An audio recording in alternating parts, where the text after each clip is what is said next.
Everything that we feel, think, and say and do comes down to patterns of electrical and chemical activity inside of our brain. Neuroengineering is the effort to use engineering principles to create the tools and technologies that we need to correct patterns of brain activity so that you can recover normal human behaviors that you might have lost because of injury, disease, or genetic disorders. Humans were not supposed to live this long. Basically, we are now living close to 100. And many of our organs are not built to live that long, including our brain.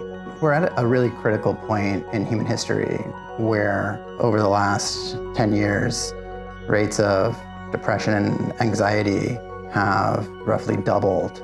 The world needs solutions to neurological problems. At Rice, we're building what stand to be the smallest implantable devices to stimulate and record brain activity. Devices as small as a pea or a grain of rice.